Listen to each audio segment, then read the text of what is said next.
What the 14-year-old girl discovered was horrible. What was inside cabin 28? What was that horrible scene?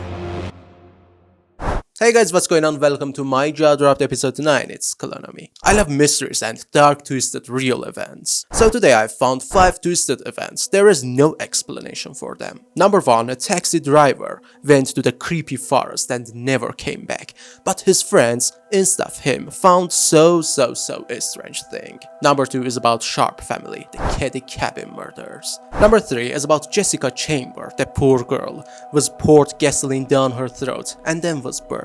This one is shocking. Number 4, the yogurt shop murders. You can't even imagine how 4 girls were brutally killed. And final one, the crew murders. My Jaw Dropped cold cases. Let's do this. Before that, please like this video and subscribe my channel. Love you. Number 1. The Ibadan Forest of Horror in Nigeria. What's the story? A local taxi driver goes missing and his friends create a makeshift search party and investigate the forest. But you can't believe what they found. Instead of finding their friend, they find an abandoned school that have the remnants of a hellish torture, murder, ritual killing, and human trafficking. 8 survivors were rescued, numerous body parts, rotting corpses, and personal artifacts were found. The perpetrators were never found, although local politicians and ritualists were suspects. Taxi driver still hasn't been found. The next story is so strange and creepy, a cold case. On the morning of April 12, 1981, Sheila Sharp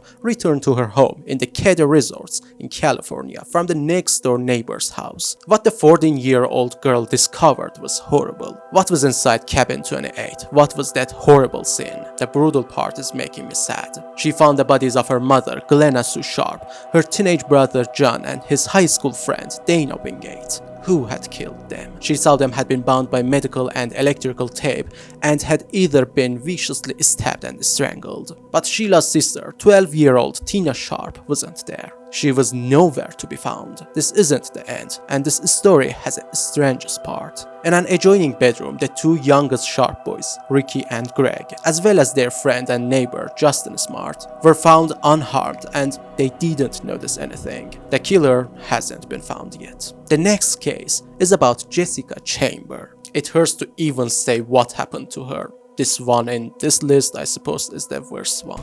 She was set on fire in her car and had gasoline poured down her throat. Paramedics found her walking down the lane on fire. The only part of her body that wasn't burned was the bottom of her feet. She didn't survive. Police found a suspect but didn't have enough evidence to charge him. Paramedics had a rough ride and broke down on stage during interviews. Who did this? Did anyone find something? She said attacker's name, or better to say, she tried to name her attacker, but her throat was so destroyed. She couldn't be understood.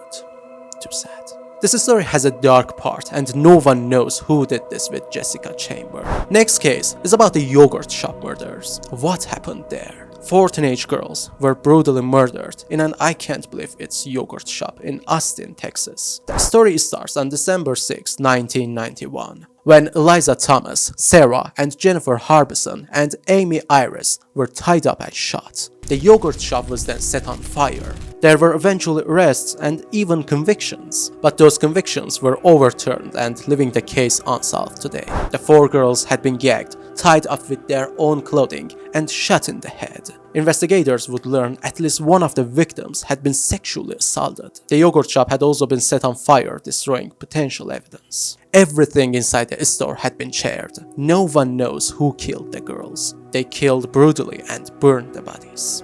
And final cold case. The crew murders. This one has a strange point. I'll tell it after telling the main story. A farming couple were murdered and their bodies were dumped in a river. After they were missing for a week, their home was searched and their still living baby daughter was found there. Who had done this? The wife's father was convicted of the crime, but later released when it was discovered that the detective inspectors in charge of investigating had falsified evidence to implicate him. The actual murderer has never been identified. Now, what makes it interesting and strange? The actors believe that during the week, baby girl's parents were at the bottom of the river weighted down with car parts. Someone was regularly feeding the baby.